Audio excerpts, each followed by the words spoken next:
Mi nombre es Ana Cristina Olvera y desde todas las latitudes de la región les doy la bienvenida a nuestro punto de encuentro en el arte y el conocimiento, el noticiero científico y cultural iberoamericano, NSC, el espacio informativo de la Asociación de las Televisiones Educativas y Culturales Iberoamericanas, ATEI. ¿Dónde encontraron a la salamandra gigante china? ¿Qué está afectando al Canal de Panamá? ¿Y qué exhibe ahora el Museo de Charles Dickens? Acompáñenme en este recorrido de 30 minutos a descubrir lo que se produce, se investiga y se crea cerca de ti.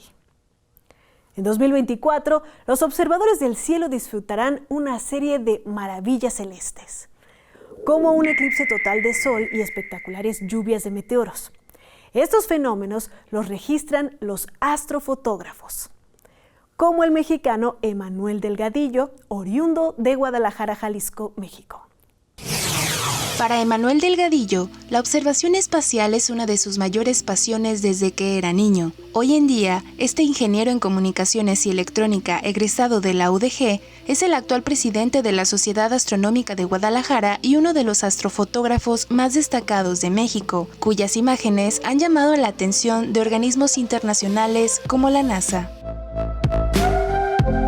La astrofotografía principalmente son tres ramas. La astrofotografía de campo amplio o de paisaje nocturno, que son esas fotografías que vemos nosotros de la Vía Láctea o que de repente se ve un paisaje montañoso y de fondo las estrellas. Más adelante de eso tenemos la fotografía planetaria y esta ya engloba todos los objetos que tenemos en el sistema solar, como planetas, como la luna, las lunas de los planetas.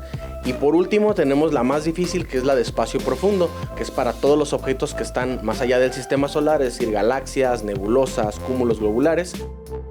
Esta disciplina fotográfica requiere diferentes herramientas que van desde las cámaras convencionales hasta equipos especializados para contrarrestar aspectos como la rotación terrestre. Además, es importante evitar espacios con contaminación lumínica. Por eso Emanuel, que en redes es conocido como Astrónomono, creó junto a su esposa Jacqueline Montoya el Observatorio Astronómico de Oriente en la parte alta de su propia casa, situada en el municipio de El Salto.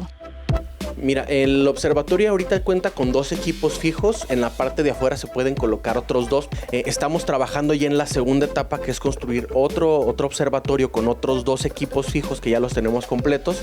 Y la intención no es nada más nosotros tomar fotografía, también facilitarlo para que otras personas que estén interesadas en realizar esta actividad puedan hacerlo. Inclusive la calidad de los equipos que tenemos nosotros permite que se puedan realizar a lo mejor estudios, y esto puede facilitar también para algunos estudiantes que no tengan que depender tanto de los observatorios profesionales, porque es bien sabido que los observatorios profesionales hay una larga lista de espera. Además del observatorio, esta pareja de divulgadores tiene otros proyectos activos, como el Planetario Móvil Guadalajara, que de la mano del Instituto de Astronomía y Meteorología busca llevar el gusto por las ciencias espaciales a los más jóvenes. Siento que así como a mí fue algo que me marcó y que realmente me impulsó a la ciencia, siento que esa semillita se puede sembrar en otras personas y en otros niños. Para el noticiero científico y cultural iberoamericano, Miriam Jiménez. En el mundo se conocen más de 8,000 especies de anfibios. Y según una publicación de la revista Nature, más del 40% se encuentra en algún estado que pone en riesgo su permanencia en la Tierra. La salamandra gigante china es una de ellas. Japón halla ejemplares de la salamandra gigante china, el anfibio más grande del mundo y casi extinguido. Cerca de extinguirse de la naturaleza, en acuarios y en zoológicos, investigadores de la Universidad de Kioto confirmaron el hallazgo de ejemplares de este anfibio, que puede llegar a medir 1,8 metros y pesar unos 50 kilos. Este animal habitaba en áreas del país, pero su número disminuyó considerablemente ante la captura excesiva para la venta o cría intensiva en granjas, ya que su carne está considerada un manjar en China y también se utiliza en la medicina tradicional. El hallazgo se produjo mientras un equipo de científicos analizaban mediante muestras de tejido la genética de 73 salamandras procedentes de campos, acuarios o zoológicos de Japón, que creían que descendían de salamandras chinas para estudiar su hibridación. En el marco de la investigación, el equipo de científicos científicos encontraron 4 ejemplares de la especie original y creen que podría haber más ejemplares que no han sido identificados como tal en los centros de Japón. Estos investigadores pretenden trabajar en la preservación de la salamandra gigante china y poder llegar a practicar su reproducción o clonación mediante células de salamandra almacenadas. Después de varios siglos de exploraciones botánicas y de esfuerzo en la descripción y clasificación de las plantas en México, se tienen registradas al 2016 más de 23,000 especies de plantas con flores y helechos. La Universidad Autónoma del Estado de México cuenta con investigaciones en florística. Yo estudié la licenciatura en biología, tengo la maestría en ciencias en el Colegio de Postgraduados y el doctorado en ciencias agropecuarias y recursos naturales en la Facultad de Ciencias Agrícolas. Mi campo de estudio es la botánica, particularmente la florística, que consiste en obtener un inventario de las plantas con flores que crecen en algún sitio o región geográfica. Con base en eso podemos investigar qué usos tienen las plantas, su área de distribución geográfica, si son especies que han sido introducidas a México o son originarias de esta zona. Me titulé en el 2005 con un trabajo florístico y análisis de la vegetación arbórea en una cañada protegida del Estado de México, que consistió en obtener el nombre científico de las plantas que habían sido recolectadas y con base en eso ya se publicó un artículo. En la maestría fue un estudio de la vegetación ruderal de Malinalco, que consiste en recolectar las plantas que crecen en el derecho de vía de la carretera Chalma-Malinalco, así como en la cabecera municipal. En el doctorado fue integrar una base de datos de las plantas que han sido reportadas en la literatura, principalmente tesis, capítulos de libros, artículos. Estamos trabajando con un estudio florístico en una zona donde hay tabaquillo. Se caracteriza por ser aromática, por lo que el uso etnobotánico es para consumirse en forma de té y también tiene uso medicinal. Las poblaciones de la planta ya han disminuido, por eso es importante investigar sobre esta planta y así proponer áreas de conservación de la especie. Aquí en la Facultad de Ciencias Agrícolas, el poder participar como asesora de tesis de licenciatura, también publicar artículos científicos y pertenecer al Sistema Nacional de Investigadores. He impartido asignaturas de sistemática vegetal, morfología vegetal, propagación de plantas y etnobotánica. Sigan esforzándose para que logren culminar su carrera. Los invito también a que se sumen a esta parte de la florística, ya que en la actualidad son muy pocos los botánicos que se dedican a estudiar las plantas. A lo mejor uno lo ve como complicado, pero ya cuando uno se va adentrando al mundo de las plantas es muy interesante y uno se termina enamorando de las plantas. Somos Guayemex. Una semana después de su lanzamiento, el módulo lunar Odiseo alunizó el 22 de febrero del 2024. No consiguió hacerlo en la posición correcta al romperse una pata, pero logró funcionar y llevó consigo 6 instrumentos de la NASA por primera vez, desde 1972. Así fue como despegó. El lanzamiento de Odiseo marca un antes y un después. Los primeros viajes a la Luna, hace más de medio siglo, fueron una demostración de tecnología y capacidad. Ahora se vuelve con la intención de explotarla y habitarla. Por ello, Odiseo tiene un destino concreto, un cráter cerca del Polo Sur. Es el más atractivo para todos los actores que pretenden llegar allí porque tiene agua. Entonces, si en algún momento que ocurrirá a una base en la Luna, una base humana, pues el recurso del agua es vital. Que la nave, desarrollada por Intuitive Machines, llegue a su destino, dicen los científicos, no es fácil. De conseguirlo, sería la primera compañía privada en hacerlo, con un presupuesto mucho menor que los primeros alunizajes.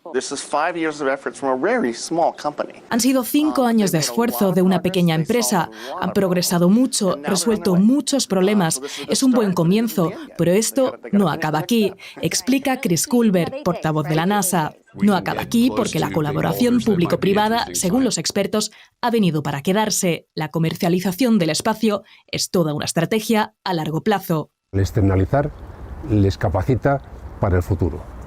Tienes un riesgo, inviertes en futuro, es de alguna forma invertir en el futuro. Para dar un impulso a su propia industria y poder seguir compitiendo en la exploración de nuestro satélite. Según el informe 2023, Retrato Global de la Sequía de la Convención de las Naciones Unidas de Lucha contra la Desertificación, se prevé que 170 millones de personas sufran sequías extremas si la temperatura media mundial aumenta 3 grados por encima de los niveles preindustriales. El Canal de Panamá también se vio afectado. Con unos 80 kilómetros de longitud, el Canal de Panamá une los océanos Atlántico y Pacífico. Por allí pasa el 6% del comercio marítimo mundial, o 14.000 barcos al año. Sus operaciones están hoy perturbadas por la sequía, impulsada por el fenómeno de El Niño y el cambio climático. Durante su construcción en 1914, 2 enormes lagos artificiales fueron creados, inundando zonas montañosas situadas entre los 2 océanos. Se alimentan de un río y de las lluvias. Las esclusas están situadas en cada extremo. Utilizan agua dulce para subir y bajar los barcos, según el principio de vasos comunicantes. Vierten parte del agua al mar. Si el nivel en los lagos es bajo, a las esclusas les resulta más difícil elevar los barcos. Las nuevas esclusas, agregadas en 2016, fueron diseñadas para liberar menos agua dulce al océano. Tienen 3 niveles, cada uno con 3 tinas de recuperación. Durante el tránsito de un barco, el agua de los lagos desemboca en las tinas inferiores, donde se reutiliza el 60% del agua. A pesar de ello, cada paso de un barco sigue utilizando 200 millones de litros de agua dulce. Está usted viendo NSC. Le invitamos a que se sume a nuestros canales de WhatsApp y Telegram.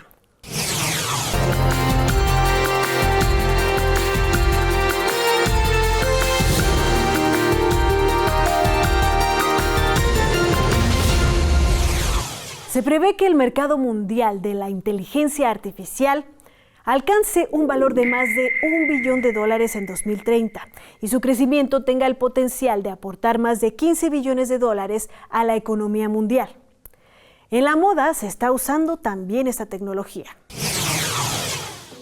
La era digital trae consigo una nueva forma de vestir.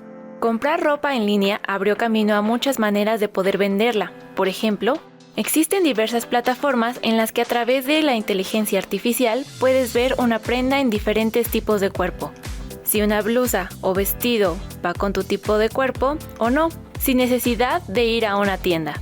Asimismo, distintas empresas de cosméticos han optado por la opción de probadores virtuales para el maquillaje, que permite ver el resultado del producto sin interactuar con él de forma directa. Esto es posible haciendo una selfie en directo o bien a través de una fotografía y de la tecnología Modiface, que permite dar una idea clara de cómo lucen los productos como pintalabios, tonos de maquillaje, delineadores o coloración de cabello, entre otros. El metaverso se presenta como una oportunidad para las empresas de moda que buscan interactuar con sus clientes sin los límites materiales. Vestir de lujo y con prendas muy costosas en el metaverso ya puede ser una opción, aunque por supuesto que esto tiene un precio. Las marcas más prestigiosas se están disputando a los clientes en esta futura forma de vida. Pero, ¿comprarías ropa que no puedes ponerte en la vida real? Es una pregunta muy frecuente para los internautas. Si bien muchos están acostumbrados a conseguir pieles para sus avatares en los videojuegos en el universo alterno, en la vida real hay otras cosas que considerar. La moda digital permite acceder a una gama de estilos y hasta de una manera lúdica y divertida de interactuar con ellos. Sin embargo, al mismo tiempo se limita cada vez más una interacción humana y la experiencia de ir a una tienda para ver los artículos en vivo.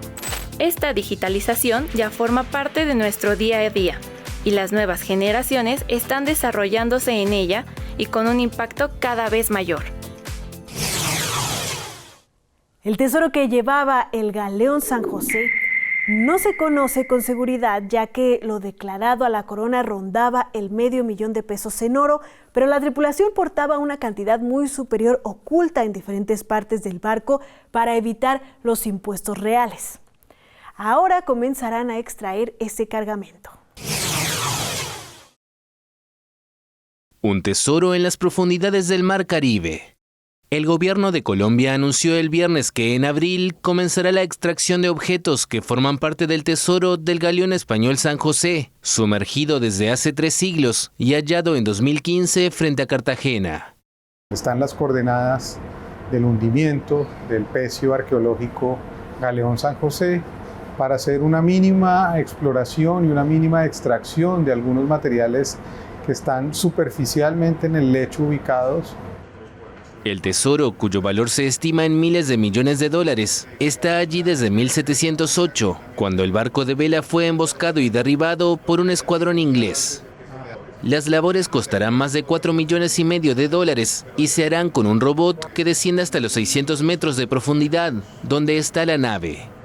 Aunque aún no está definido, el gobierno colombiano proyecta que el San José sea accesible al público mediante una exposición virtual con inteligencia artificial y que el lugar donde se hundió se torne un destino para investigaciones científicas. Tiene un valor profundo para la humanidad, por supuesto, tiene un valor que excede cualquier precio monetario, tiene un valor para entender cómo eran las minas del Potosí en el siglo XVIII. De dónde provienen los objetos que se cargaron en ese galeón, cómo era el comercio transatlántico. El galeón ha sido objeto de disputas debido al alto valor de su carga de cientos de toneladas. España reclamaba el cargamento con base a una convención de la UNESCO, de la que Colombia no forma parte. Por su parte, indígenas bolivianos del pueblo Caracara aseguraban que las riquezas fueron sacadas de su tierra. El gobierno del izquierdista Gustavo Petro, en el poder desde 2022, busca sacar del océano el pecio con recursos propios para aportar a la ciencia y la cultura, al margen de controversias relacionadas con el reparto de la riqueza. ¿Qué es lo que queremos hacer? Desgaleonizar el galeón, quitarle ese sentido patriarcal, extractivista, que se trata de un tesoro, que hay unas morrocotas que nos vamos a repartir y nos van a solucionar los problemas. Eso no es el enfoque del gobierno del cambio.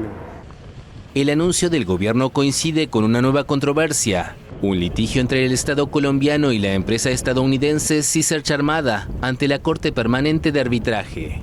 La compañía asegura que encontró antes el galeón, por lo que reclama derechos sobre el 50% del tesoro, cuyo valor, según la demanda, está estimado en hasta $20,000 millones. En los 70, las películas de Kung Fu se difundieron globalmente y King Boxer fue la primera que tuvo éxito fuera de China. Después, artistas como Bruce Lee, Jackie Chan y Jet Li han difundido las artes marciales en el mundo.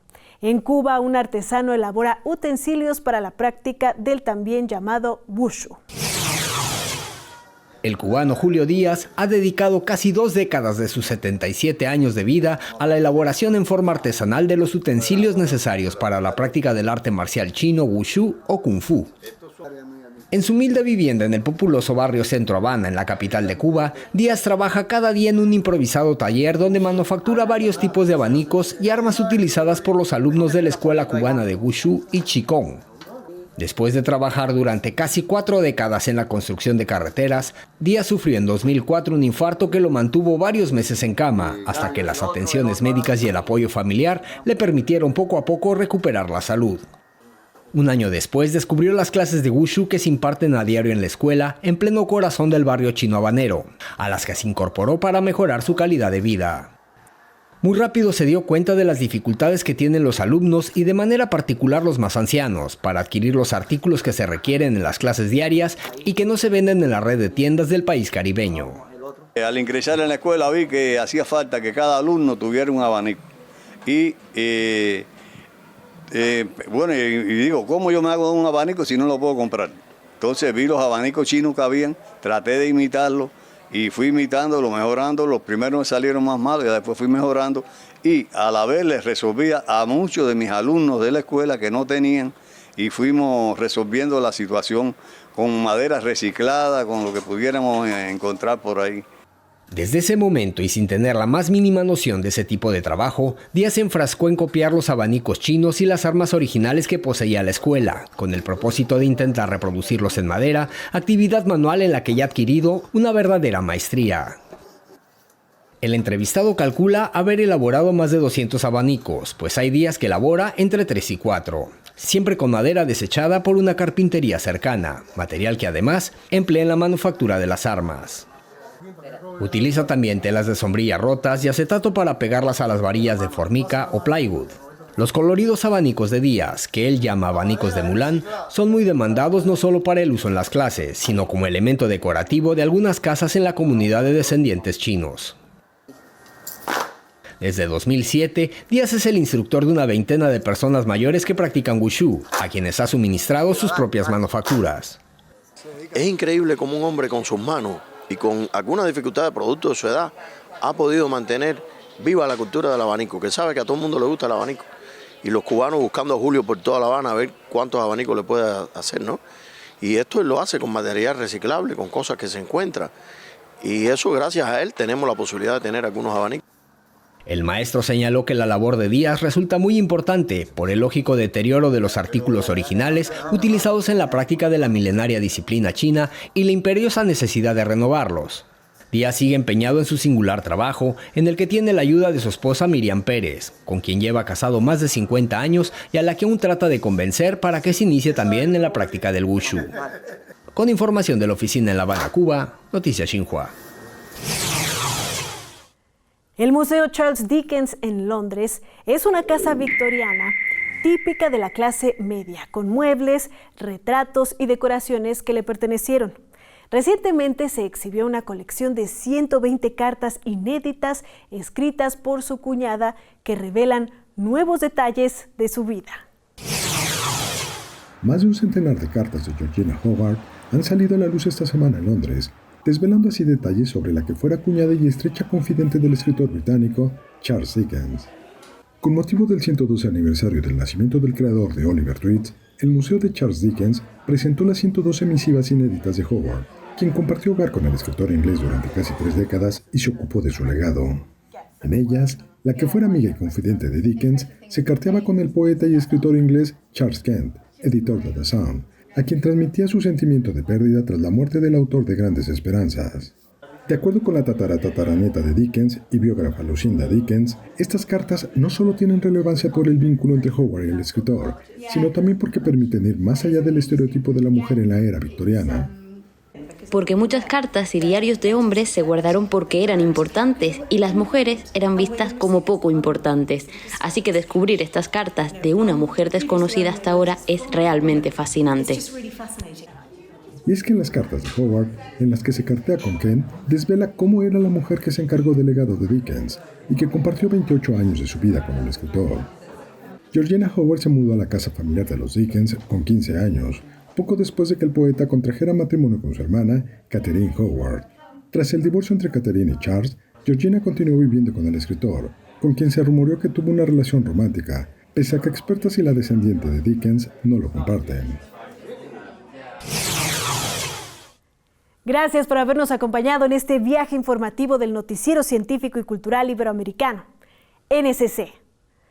Este espacio de encuentro no sería posible sin la colaboración y plataformas de los socios de ATEI y las agencias informativas AFP, EFE, Xinhua y la Deutsche Welle. Si quieres saber más, podemos estar comunicados a través de la web en noticiasnsc.com y las redes sociales. Nos encuentras como @NSC Iberoamérica, en X, Facebook, Instagram y Dailymotion. Yo soy Ana Cristina Olvera y les espero en una próxima emisión.